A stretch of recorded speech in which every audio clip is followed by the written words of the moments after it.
Hi everyone, this is Paul Allen Clifford from churchtechtoday.com. Since it was introduced, Proclaim by Faithlife has been a really viable contender in the worship software market. And so today I thought that I'd show you a couple of the new features that they've added with the latest revision of it, Proclaim 3.0, and show you just how to get those started if Proclaim is the software that you choose. So here we are in Proclaim, and the first thing that we want to do today is do something that was impossible in earlier versions of Proclaim, and that is to reformat the confidence monitor and add in a message so that if you need to tell people that are on the platform that something has gone amiss, they can know. So the first thing we're going to do is we're going to go into settings up here, and then go to default confidence and edit template. So once we're in here, we can see that there are a few templates to start out with. Well, the first thing I want to do is I need to make sure that I get rid of hymn number because I don't need that whatsoever. So I'm just going to click on that and hit the backspace button or delete on the Mac keyboard. I'm using a Mac, and that's going to be important here in just a second. But as of right now, that's the first thing I want to do. Second thing I want to do, I want to move this clock up here. So now I have, with Proclaim 3, the ability to tweak where these things are located and how they look just so that they're right for me. Now, I like this, but it's a little large for my needs, so I'm going to drag that up, and that gives me this space down here where I want to add the place for the message. Go up here to Confidence Items, and go down here to Notes, and then I can just drag this so that my notes that I might want to have the people on the platform see are right there on the bottom. I can tell them, hey, if there's anything you need to know, I'll make sure and put it there. And then I could just save this as a new confidence monitor arrangement. Let's call this music with notes.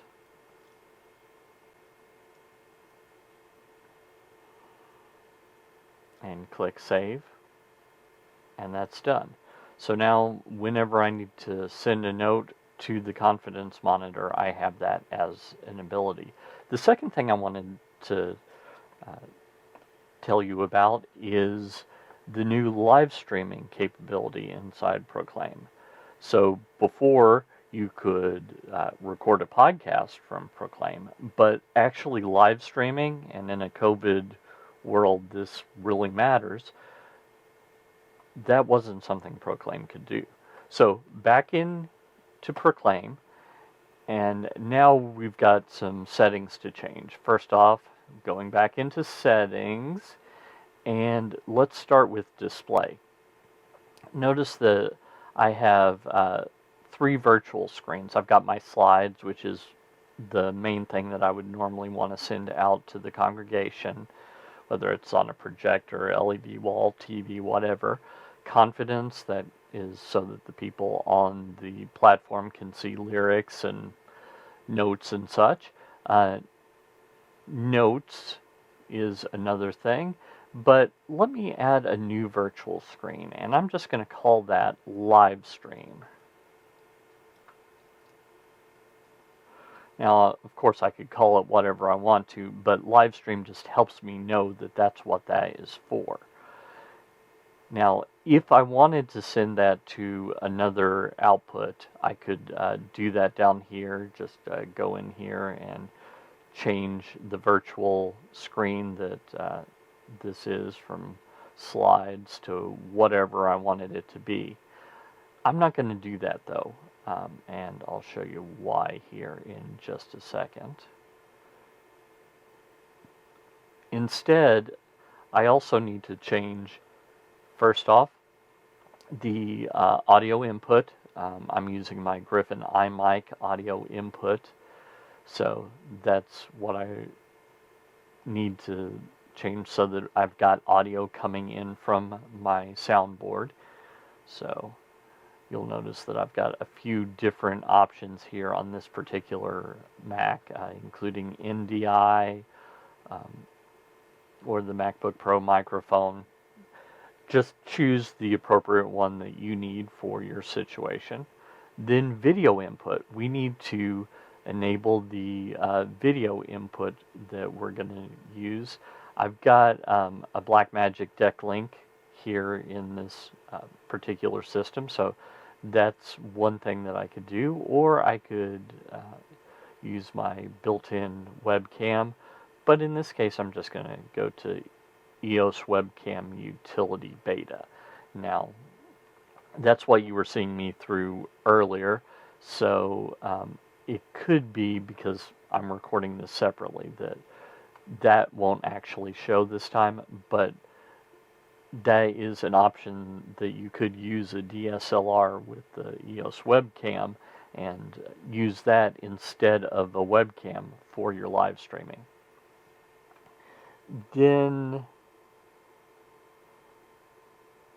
finally, I need to, no, I did set that, did set that. Okay, so we're good there. So the next thing that we need to do is we need to tell Proclaim to start live streaming. And as I said, I'm on a Mac, so this will be a little bit different. As I'm recording this, this feature isn't exactly available just yet, but if the past is any indication, I expect that Proclaim will have that on there any time now. In fact, I kind of half expected it to show up while I was writing the article that's on Church Tech today just about this. So anyway, all that to say, what we need to do is we need to tell it when to start live streaming. So we go to Add Item, and then Queues, and we can go to Start Live Stream. And we can, I put that right before the countdown, 1 minute before church started. There's no reason why I couldn't have started that with the pre-service loop whenever that started. Just whatever makes sense in your situation. And I want it to stop here after the sermon, before the post-service loop starts. So I already added that same exact way. I just selected stop live stream. You'll notice that live stream is not currently available on Mac. As I say, I expect that to change in any time now, and this is where you would put in your address and your live streaming key just to get it up and running. And if I was showing this on a PC, this is where I would do that. So that's all good. But you might be wondering, how do I decide what shows where? Well, if we select any item, let's say we're choosing Amazing Grace here, you'll notice that I've got tabs up here. So for my regular lyrics, that's what's going out to the congregation, and you'll notice that I've got a background here that I set up here. You know, I just chose that one for no real reason, but I have that set. But how would I show the camera with that over top? Well, if I go into the live stream, instead of blank, if I change this to foreground only, what that's going to do is it's going to put what's in the foreground, the lyrics, on top. So we see that we have Amazing Grace, and it's got this nifty little black and gray checkerboard indicating transparency. So the video that I showed you is always in the background. So on this screen, if this is the one that I'm live streaming, that will have the lyrics over top of the video. That's really cool. Now let's say that I actually wanted to show this video here. What would I do? Well, if I want to show that in both places, I would select duplicate. Now I want to go for this song back, and let's say that I want to do exactly the same thing that I did with the other song earlier, and oops, not background only, that would only show the background color. Don't want to do that. I'd show foreground only once again. And I can just go through, and each element of the service I can choose whether to show foreground or background or duplicate. Just, I have a lot of flexibility here. So that's how to use a couple of the new features in Proclaim. If you'd like to learn about more new features in Proclaim, head on over to Church Tech Today and read my article and see if it's the right worship software for you. Till next time, this is Paul Allen Clifford from ChurchTechToday.com, telling you to go out and change eternity.